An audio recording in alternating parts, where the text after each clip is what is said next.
wanted to chop it up with you, about some of the controversy over the Darren Wilson situation. How do you feel about him not being indicted for killing Mike Brown? I'm not shocked in any bit. I'm not surprised that the law lets the law get away with things like this. It's not a shocker. I have a lot of friends that's actually been murdered by Los Angeles PDs, and seeing that type of stuff, seeing it happen in my neighborhood time after time.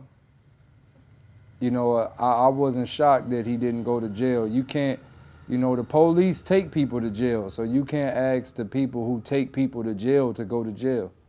Do you think that there will ever come a time where police are properly punished for their actions?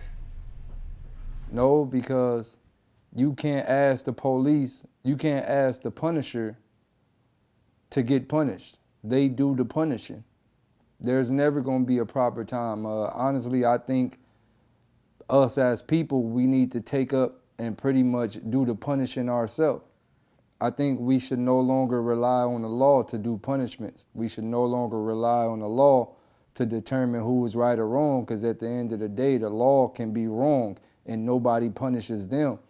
So, just recently, a kid killed a police dog.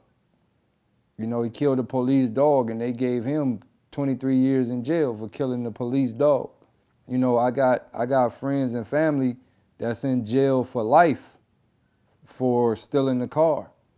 So at the end of the day, the system is designed to put us in the situation that we in right now.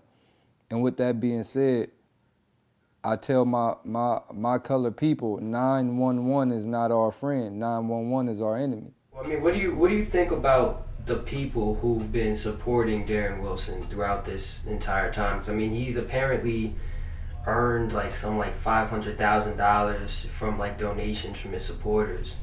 Well, what do you think about the people who actually give financial support to a person who's killed someone? Before I could speak on that, the question would be, what are they donating to him for? Are they prize? Are they is it a prize yo, you killed another one, here's some money? Or what is the donations for? What are they donating to him for? If they're donating to him because they happy he killed a kid, then that's pretty much saying you did very well by killing that little black boy. Here's $500,000. And if that is the case, then once again, we don't need to ask the court for justice. We need to take it upon our own self and take lives the way they take lives. If I kill a man, who gives the law the right to put me on the death penalty? If I kill a man and then they kill me, somebody should be able to put them on the death penalty, right? In all honesty, I look at it like we may have to form our own form of law because the law is clearly designed to work against our color. What do you think would have been the proper punishment for Darren Wilson? The proper punishment for Darren Wilson would have been not to send him to jail. I think they should have let him catch the fair fate with with Mike Brown's dad. Just put him and Mike Brown dead in a cage, and let them fight to the death. That would have been a fair punishment. But what if Mike Brown's pops ends up losing? Then he just lost. But after he goes free, he has to walk through Mike Brown's neighborhood unarmed.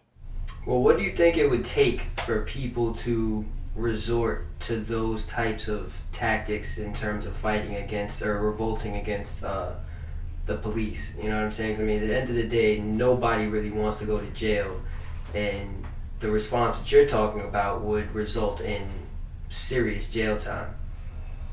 Do you think that anyone would actually be willing to? I'm not telling nobody to go against the police. I'm not telling nobody to fight the law. I'm not telling nobody to kill the police. I'm telling my colored people we need to form our own type of government, our own type of law system. We need to take care of our own type of crimes because in all honesty, the system is designed to do us dirty. Now,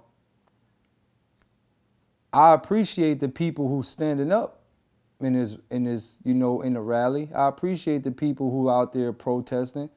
I appreciate all that. But at the end of the day, the man knows exactly what's gonna happen. The police know, yeah, these niggas are gonna protest for a couple of weeks. They're gonna burn down some buildings and then they're gonna go back to chilling. They know that.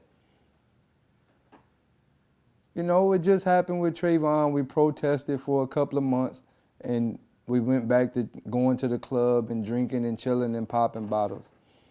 We protesting again. We gonna go back to not doing nothing. So at this point in time, we don't need to be outside protesting.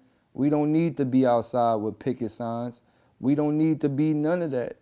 We need to all go find a venue, a warehouse or something and come up with an organized plan.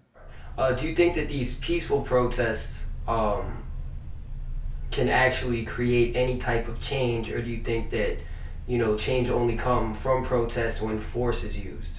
Force is used. If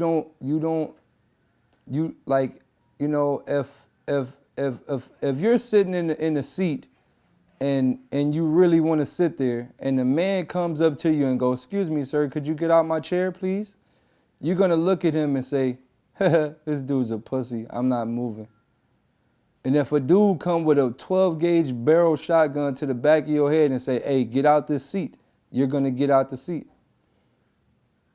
So at this moment, peaceful protest is not going to do nothing.